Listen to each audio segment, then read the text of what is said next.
Gabriel es carpintero y trabaja en una fábrica de muebles. Claudia es operaria en una empresa láctea. Aníbal es colectivero de una compañía de transporte público. Ellos tres, y todos nosotros, necesitamos comprar bienes y servicios para vivir.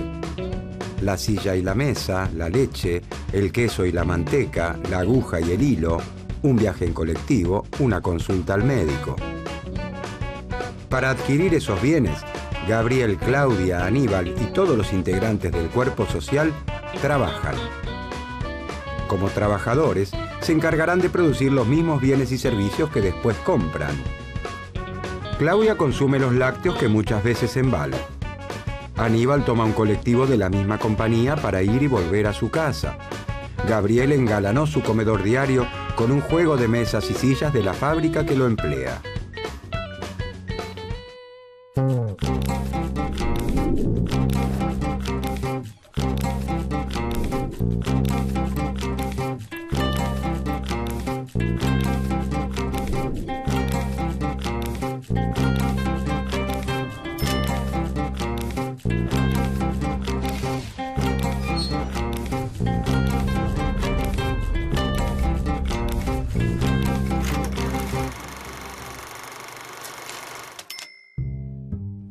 A fines del siglo XVIII, Inglaterra es la nación más rica y poderosa del mundo.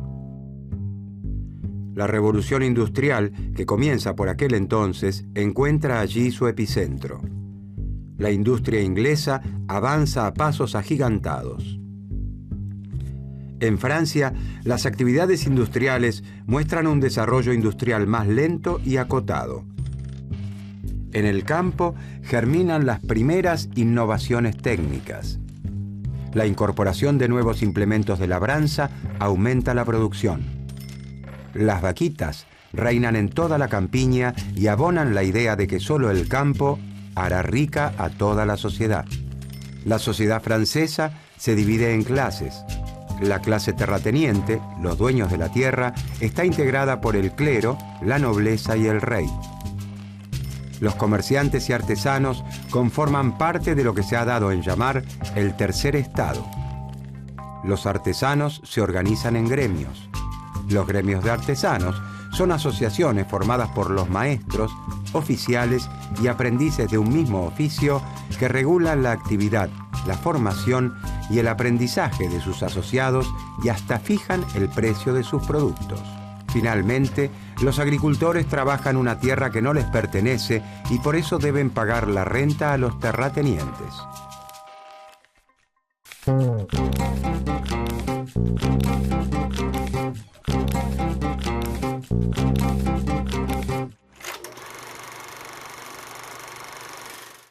Ellos son el terrateniente, el agricultor y la artesana.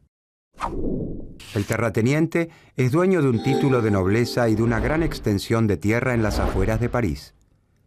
El título y las tierras las heredó de sus mayores. El agricultor trabaja en las tierras del terrateniente. Sabe cultivar, cómo cuidar las plantas y cosechar. No heredó ni un metro cuadrado de tierra y por título, solo el de agricultor. Después de la cosecha, debe los impuestos al rey, el diezmo al papa y la renta al terrateniente. La artesana pertenece al gremio de los panaderos. Con la harina del trigo que el agricultor cosecha en el campo del terrateniente, ella moldea sus artesanías comestibles que tienen la forma y el sabor de una baguette o una croissant. En este contexto histórico y social surge en Francia una escuela de pensamiento cuyo principal referente es el doctor Quesnay. ¿Quién fue François Quesnay y por qué es considerado el padre de la fisiocracia?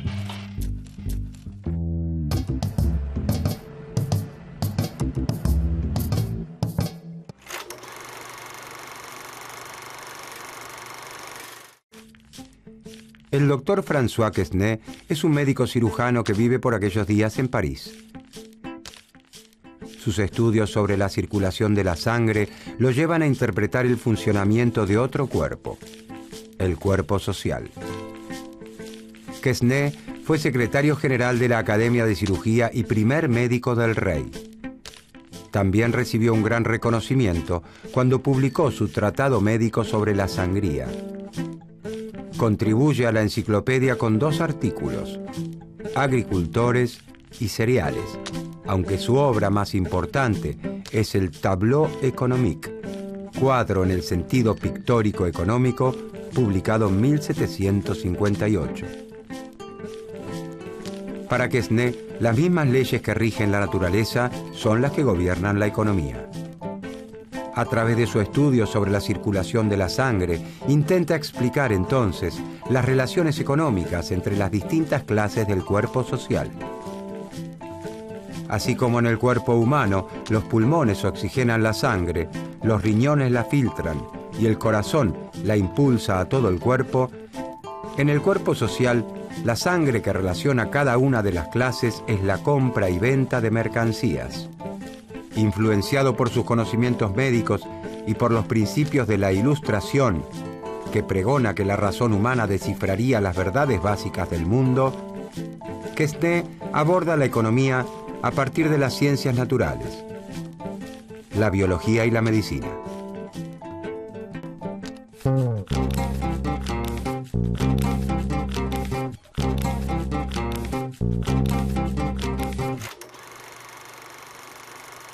François Quesnay afirma que la agricultura recibe un don de la naturaleza. En la Francia de los fisiócratas, la riqueza se encuentra fundamentalmente en el campo. A diferencia de Inglaterra, el sector industrial francés está integrado por pequeñas empresas familiares que apenas cubren sus costos de producción. En un estado donde la revolución industrial es apenas una escaramuza, las plantas cultivadas y las vaquitas superan ampliamente a los talleres. Los fisiócratas observan que la agricultura permite vivir junto a los que trabajan la tierra a un gran terrateniente ocioso. Esto no significa que critiquen el régimen de propiedad de la tierra. La propiedad territorial se encuentra perfectamente justificada. Es para Quesnay la retribución a un trabajo de mejora y conservación del suelo. Este trabajo es realizado generación tras generación. El propietario actual es el heredero de todo ese trabajo pasado. Quesnay piensa que entre todos los trabajos que realiza el hombre, solo uno crea riqueza realmente: el trabajo sobre la tierra. La riqueza, dice Quesnay, surge del campo y desde allí se distribuye hacia el resto del cuerpo social. Cuando se trabaja la tierra, se genera algo nuevo y distinto de lo que existía antes. Estas son las principales ideas de la primera escuela del pensamiento económico de la historia: la fisiocracia, o gobierno de la naturaleza. Como explica el fisiócrata Le Mercier de la Rivière, ese orden esencial de las sociedades es una armonía perfecta de las instituciones sociales sin las que la felicidad y el crecimiento del género humano no podría tener lugar. Los fisiócratas creen que la sociedad debe regirse por las leyes naturales. El Estado no debe intervenir para modificarlas. Cabe entonces preguntarse: ¿qué lugar ocuparían el terrateniente, el agricultor y la artesana en el cuerpo social francés de acuerdo al diagnóstico del doctor Quesnay?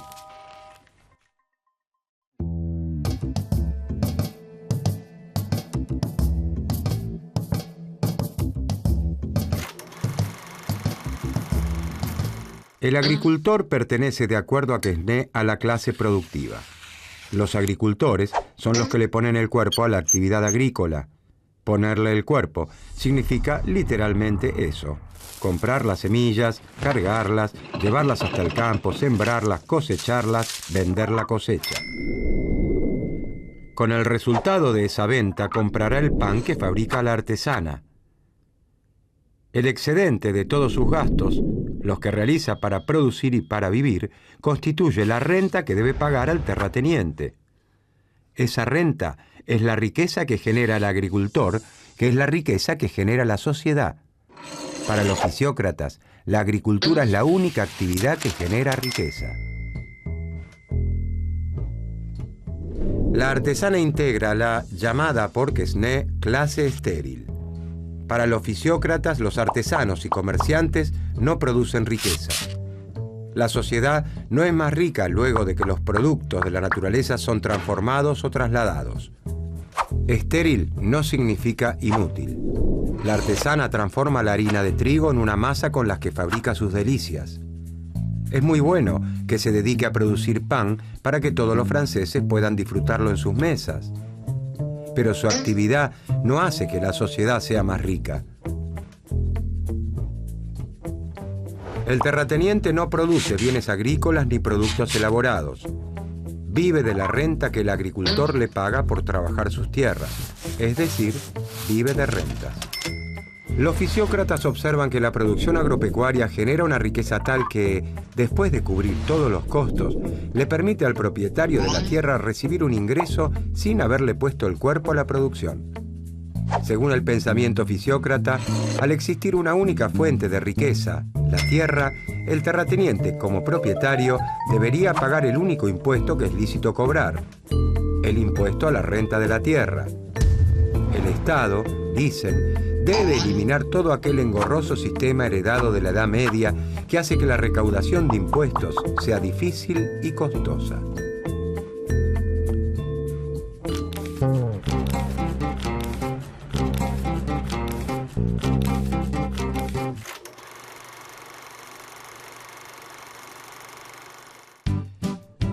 Los fisiócratas propugnan incondicionalmente el liberalismo económico. Sus recomendaciones son opuestas a las de los mercantilistas.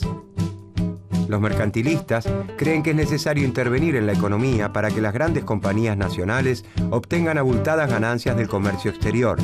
Para los fisiócratas, el Estado no debe intervenir para modificar las leyes que rigen la naturaleza.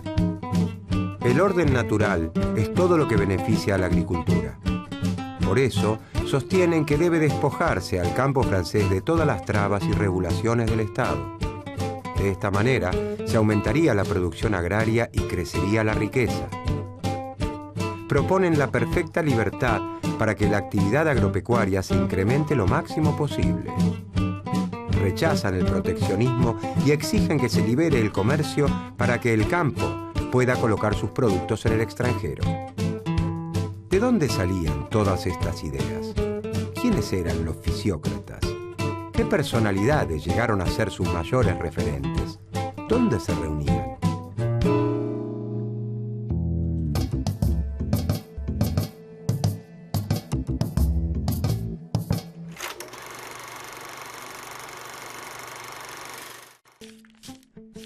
El doctor Quesnay no está solo en su cruzada. Con el correr del tiempo, suman decenas los seguidores que se reúnen para escucharlo e intercambiar ideas en el Club del Entresuelo. El pensamiento de Quesnay es bien recibido por las clases acomodadas de su tiempo.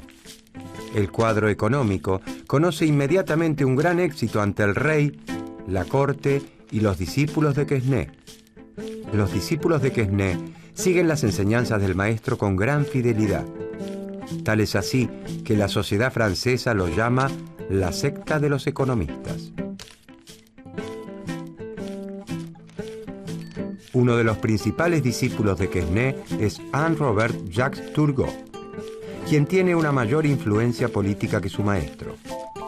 Esto se debe a que aprovecha su paso por el poder como intendente y ministro de Marina e inspector de finanzas en tiempo de Luis XV para implementar algunas de las ideas propuestas por los fisiócratas, como la abolición de los gremios de artesanos que datan de la Edad Media.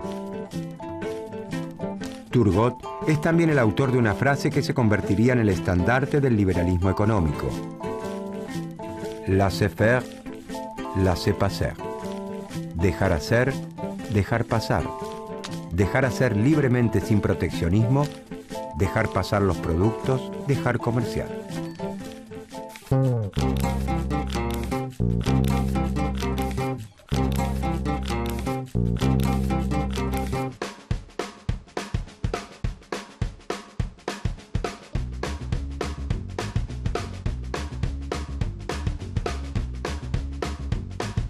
Claudia es operaria de una empresa láctea cuando actúa como trabajadora de la firma. pero es una de sus más fieles consumidoras cuando compra la leche, el queso o la manteca de la firma en el supermercado de su barrio. Gabriel, Aníbal y todos los integrantes del cuerpo social en su conjunto se relacionan con las empresas desde ese doble rol de trabajadores y consumidores.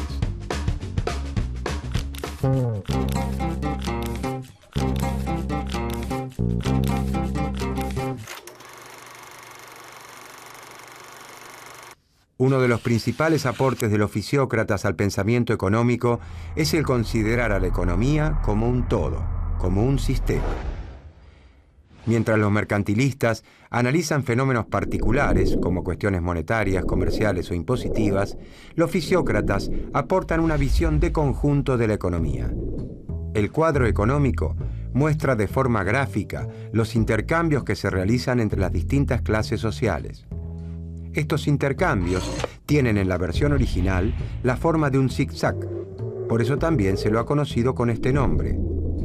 En el Tableau économique o cuadro económico, Quesnay se propone mostrar que la actividad económica es un flujo continuo, como la sangre en el cuerpo humano, en el que se producen constantemente intercambios de productos por dinero entre las clases sociales.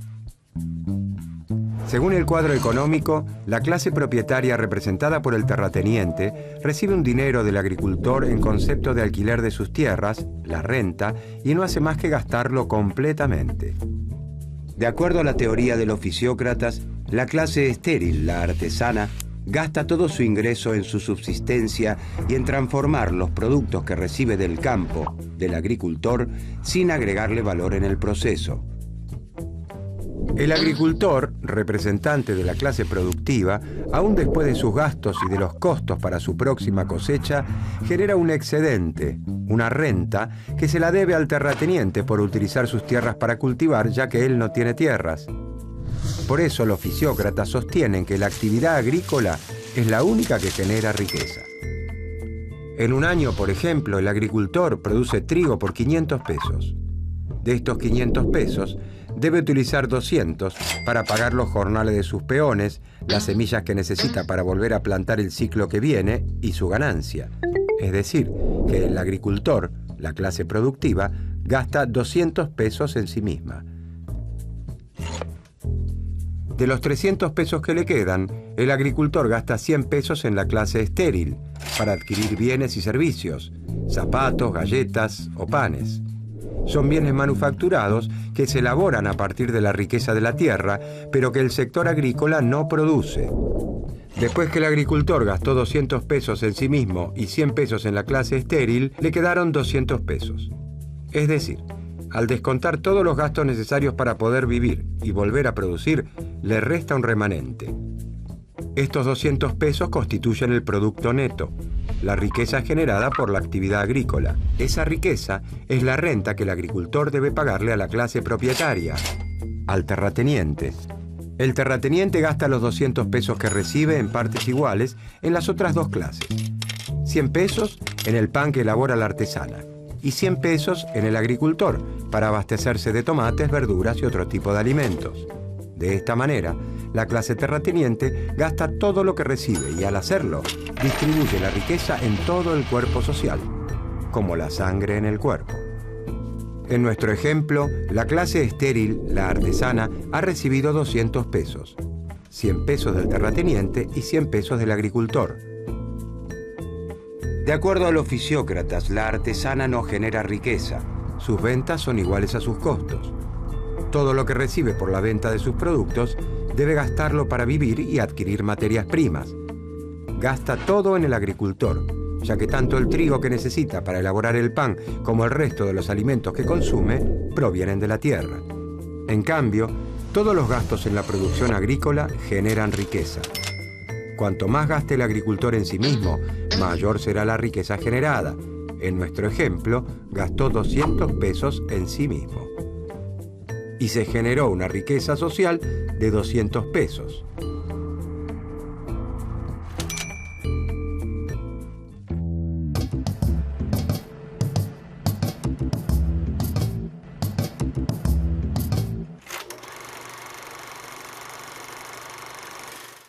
Los fisiócratas son los primeros en analizar a la economía como un todo, como un sistema. Conforman la primera escuela de pensamiento económico digna de ese nombre, porque tienen un pensamiento coherente y homogéneo, un maestro, Quesnay, seguido por fieles discípulos, un enfoque científico y una actuación como grupo organizado. La teoría de un médico cirujano francés, un aficionado que estudió la economía a partir de las ciencias médicas y explicó el intercambio de bienes y servicios con la circulación de la sangre. La sangre, ese tejido fluido tan vital como la economía que puede mover el cuerpo humano y el cuerpo social.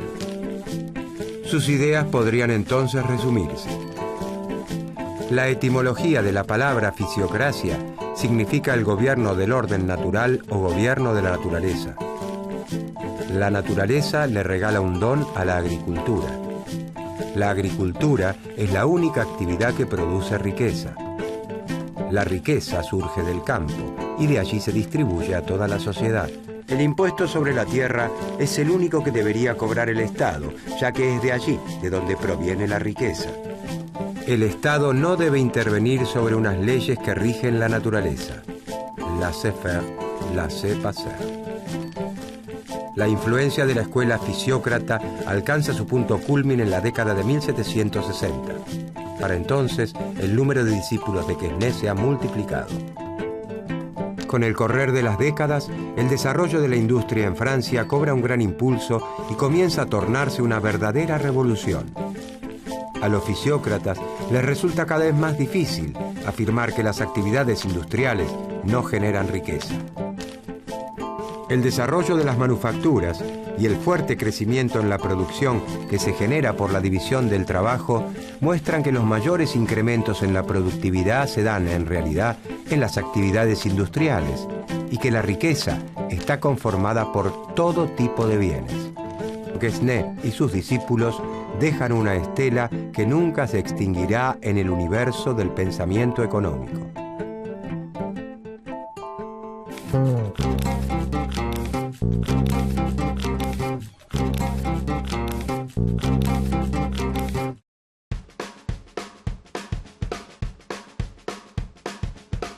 La fábrica de muebles donde trabaja Gabriel es su empleadora, pero le facilitó la compra de un juego de mesa y sillas cuando el joven carpintero quiso engalanar su comedor diario. En este caso, la empresa actuó con su empleado como vendedora. Del mismo modo, cuando contratan a Claudio y a Aníbal y cuando les venden un boleto o sus lácteos, las empresas desempeñan ese doble papel con la totalidad del cuerpo social. Uno de los principales aportes de la fisiocracia al pensamiento económico es el considerar a la economía como un todo, como un sistema en el que todos los órganos cumplen con una función para mantener en funcionamiento al cuerpo social.